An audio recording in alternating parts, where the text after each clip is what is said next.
Smart Viewers Askara Talk dimanapun kalian berada, selamat datang di podcast Askara Talk. Kembali lagi bersama saya Afifah Nur Ramadhani yang akan menemani kalian ngobrol santai tapi penuh inspirasi pada episode kali ini. Nah, di episode kali ini kita akan membahas sesuatu yang sangat menarik sekaligus membanggakan.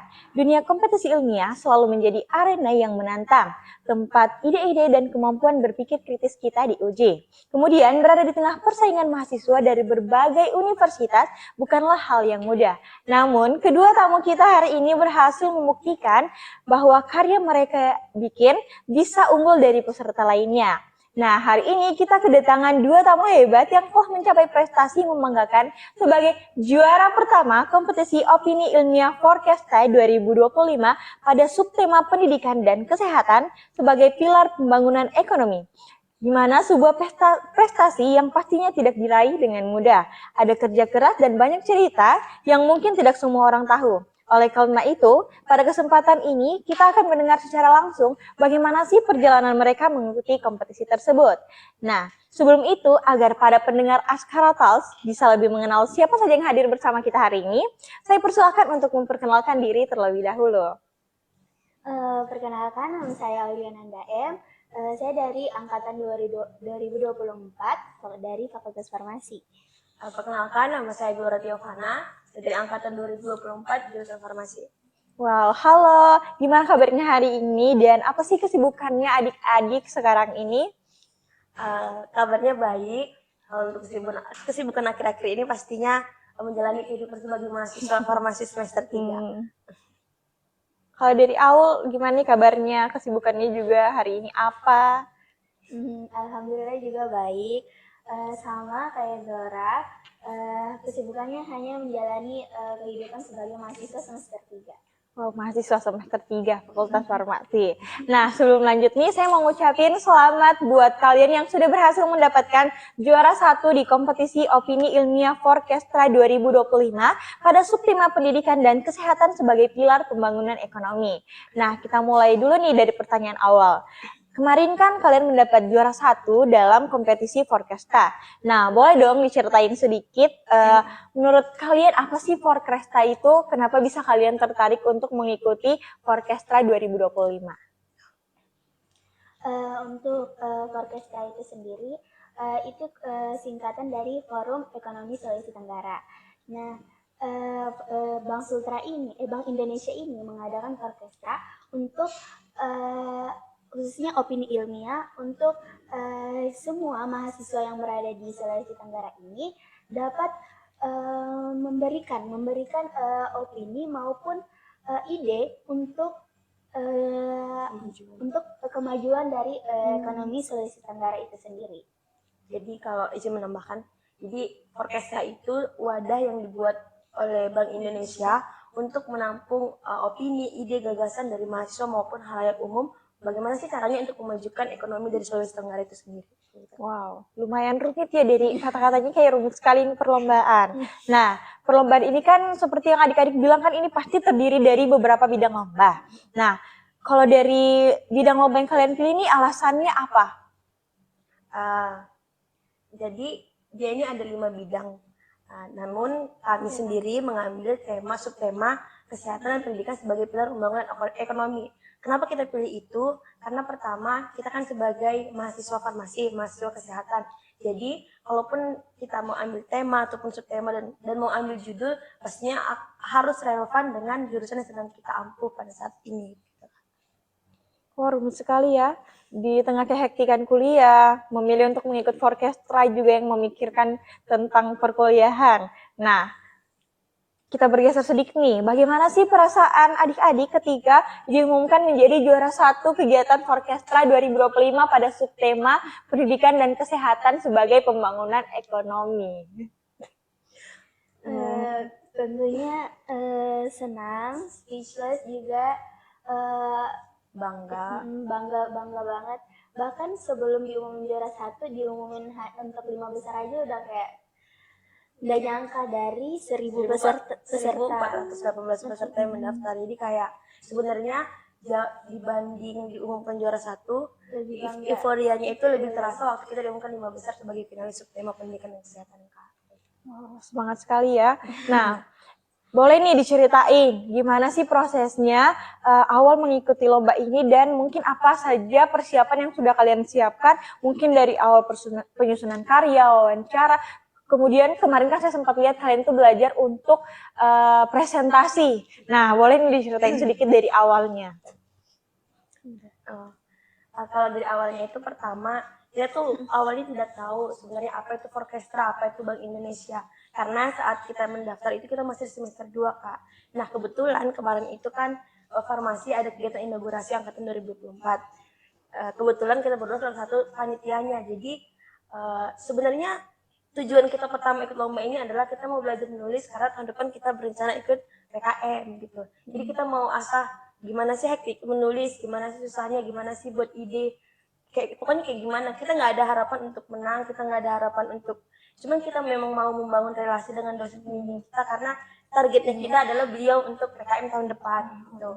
Nah pertama fun fact-nya pertama kita itu ambil subtema vokasi karena basicnya saya dari SMK, jadi saya pikir oh iya mungkin vokasi aja deh gitu. Karena kalau untuk kesehatan dan lain-lainnya itu saya pikir karena kita masih maba itu terlalu rumit dan mungkin kita nggak akan sampai di tahap itu gitu Kak. Karena kayak kita masih anggap diri kita ini oh masih maba belum bisa apa-apa gitu. Nah waktu kita menghadap sama dosen pembimbing kita itu Pak Fitrawan sampaikan katanya, loh kenapa ambil subtema vokasi? Kan kalian S1 gitu. Nanti kalau seandainya lulus jurinya mempertanyakan bagaimana gitu. Jadi kita diskusi lagi untuk judul, terus kita dapat judul. Nah setelah kita dapat judul kita nggak langsung kerjain Kak. Karena kita masih fokus untuk kegiatan inaugurasi. Terus nah setelah inaugurasi nggak lama libur. Nah awal pulang kampung. Di tengah-tengah itu kita nggak langsung kerjain kayak ih males deh. Cuman kita udah terlanjur menghadap ke Pak Fitrawan. Jadi rasanya kurang etis kalau kita tiba-tiba menggagalkan lomba ini gitu. Nah 2 minggu sebelum masuk kuliah, deadline-nya, Aul balik baru kita susun kerangkanya. Kita tuh bolak-balik ketemu Pak Fitrawan, bolak-balik ke kampus. Kayaknya isi room chat-nya kita sama Pak Fitrawan itu sedikit-sedikit kayaknya setiap hari ada gitu Kak. Karena memang ini baru pertama gitu. Bahkan kita juga dibantu sama Kakak BEM, Kak Wulan. Kita minta review naskahnya kita dan ya sampai diumumkan jadi finalis.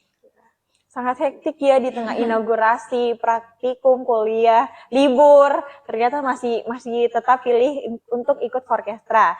Nah, ngomong-ngomong soal perlombaan ini kan pasti ada tantangannya. Nah, kalau boleh tahu sih apa tantangan yang kalian hadapi di perlombaan ini dan bagaimana cara kalian untuk menghadapi tantangan-tantangan yang ada?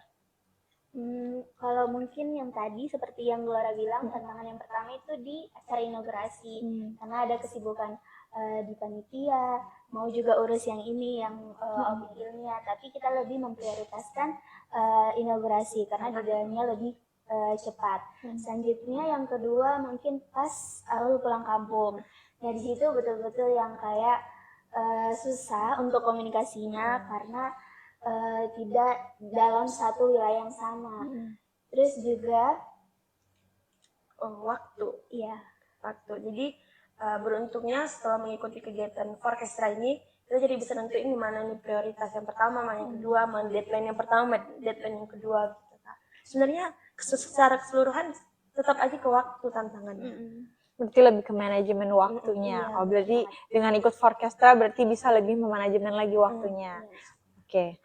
Lanjut, kan tadi kita sudah bahas nih tantangan, kesusahan, kehektikan. Nah, sekarang nih kita bahas tentang apa sih momen yang paling berkesan selama kalian mengikuti kegiatan orkestra 2025. Kalau dari awal itu mungkin pas latihan presentasi depannya Pak Fitrawan. Betul-betul yang euforianya tuh yang kayak langsung di depan jurinya. Jadi betul-betul yang wah banget gitu. Jadi pas kita presentasi pas di acaranya orkestranya itu kita jadi kayak kelatih mentalnya. Kalau buat saya sendiri momen yang paling berkesan itu selain presentasi depan Pak Fitrawan adalah selama kegiatan orkestra waktu diumumkan masuk finalis 5 besar, saya sampaikan ke Pak Fitrawan.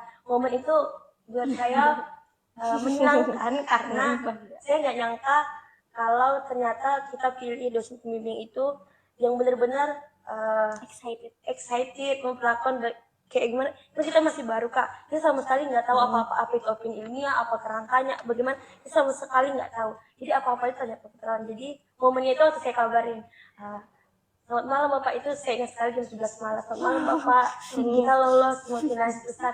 Semua kita langsung jawab, oh iya bagus. Besok kita langsung buat PPT presentasi ya gitu. Jadi buat Presentasi ya. jadi buat saya itu kayak, ih, kok bisa gitu. Terus juga Semangat banget. waktu latihan atau presentasi, momennya itu buat saya berkesan dan pasti mungkin akan saya ingat sih Kak sebagai perjalanan S1. Kayak gimana ini yang pertama, terus langsung juara 1, terus dapet dosen yang benar-benar mau mengarahkan itu best banget. Wow, kesannya sangat-sangat berkesan karena dosen pembimbingnya sangat luar biasa juga membimbing teman-teman. Nah, kita lanjut nih. Saat kompetisi kan adik-adik disibukkan tadi dengan inau, liburan, kuliah, praktikum, ujian, dan lain-lain. Nah, bagaimana nih cara teman-teman, adik-adik ini mengatur waktunya di tengah kesibukan yang dihadapi tadi, entah di kuliah ataupun kegiatan inaugurasi tadi, supaya kegiatan yang kalian ikuti itu bisa tetap terhandle? Kalau untuk manajemen waktunya itu sendiri, sebenarnya bohong kalau kita bilang kita nggak keteteran Kak, itu bohong banget. Tapi seperti yang tadi saya sampaikan di awal, kita jadi nentuin nih mana deadline awal, mana prioritas awal gitu. Kalau kayak kemarin semester 2 itu kan kita lagi dalam ujian juga. Nah, kita selesaikan dulu ujiannya kita, baru kita mendaftar, baru kita ketemu Pak Fitrawan. Baru setelah itu karena mendekati inaugurasi, kita kayak jangan dulu ini, yang ini dulu gitu. Jadi mungkin kunci manajemen waktunya kembali lagi tentukan mana yang prioritas, mana yang tidak, yang masih bisa diundur, mana yang lebih deadline-nya lebih dekat, mana yang mungkin bisa kita kerjakan nanti aja. Luar biasa ya, masih semester 3 tapi sudah lumayan bisa mengatur waktu. Nah, lanjut nih. Setelah mendapat pengalaman dan meraih pencapaian ini yang sangat luar biasa tentunya, apakah ke depannya kalian akan mengikuti lomba-lomba lagi atau mungkin cukup sampai di sini saja?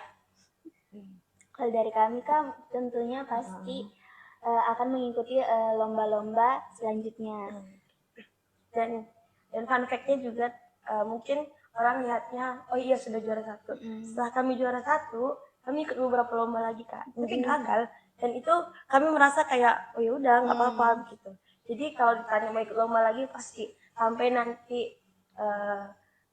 semester 7, semester 8 kalau masih punya kesempatan pasti kita bakal coba terus. Oke, semangat sekali untuk ikut lomba. Keren jiwa-jiwa yang perlu dicontoh. Nah, ini nih terakhir. Sebagai penutup dari obrolan kita yang sangat seru, kira-kira ada nggak sih tips and trik dari teman-teman yang bisa di-share mungkin ke teman-teman yang ikut lomba, dan juga boleh nih berikan sedikit motivasi buat teman-teman kalian mungkin yang lagi ikut lomba dan mungkin lagi berjuang bersama-sama kalian, khususnya di Fakultas Farmasi ataupun mungkin nanti calon-calon mahasiswa farmasi nantinya.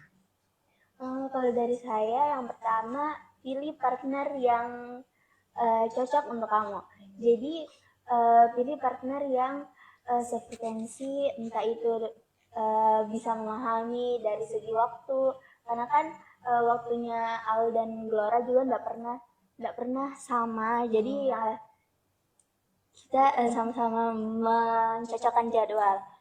Terus yang kedua, pilih lomba yang betul-betul minat kamu sendiri. Jadi kamu tinggal kayak mengasah lagi dirimu tanpa harus belajar mendalami lomba itu lagi. Kalau dari saya, kalau tadi kan Al sudah menyampaikan cari partner, terus cari yang sesuai minat. Kalau dari saya sendiri, jangan malu bertanya. Karena pengalaman dari kita kan masih maba. Kita adalah orang yang mungkin Kak Wulan juga bosan ya dengar kita chat-chat terus. Jadi apapun coba semuanya, jangan malu bertanya. Kalaupun mungkin orang bilang, ih kenapa nggak tahu apa-apa, itu nggak apa-apa banget. Karena kita nggak pernah tahu waktu kita tanya apa impactnya ke depannya, waktu kita coba apa yang akan kita raih ke depannya. Terus jangan sungkan tanya sama dosen, sama sendiri yang udah pernah menang lomba juga. Mungkin bahasa anunya jangan malu bertanya dan jangan gengsi. Luar biasa motivasi dari adik-adik mahasiswa farmasi yang masih semester 3 yang sudah cukup luar biasa menurut saya karena sekali ikut lomba juara 1 kayak wow luar biasa sekali. Nah, tidak terasa nih kita sudah sampai di penghujung episode pada hari ini. Nah, semoga obrolan tadi bisa membawa wawasan baru dan jadi motivasi nih buat semua teman-teman khususnya yang masih takut untuk mengikuti kompetisi. Nah, terima kasih banyak untuk Glora Tiovana dan Aulia Ananda sudah meluangkan waktu dan berbagi cerita inspiratif di Askara Talk. Semoga sukses selalu untuk perjalanan kalian ke depannya. Nah, itu dia Smart Viewers Askara Talks. Semoga obrolan kita bareng teman-teman hebat yang sangat menginspirasi hari ini bisa menjadi motivasi bagi teman-teman semua. Nah, jangan lupa like, comment, share, dan subscribe ke teman-teman kalian channel YouTube BEM Fakultas Farmasi Universitas Halu Oleo biar nggak ketinggalan episode-episode seru lainnya. Saya Afifah Nur Ramadhani pamit undur diri. Sampai jumpa di episode selanjutnya. Tetap sehat dan tetap semangat. Sampai jumpa.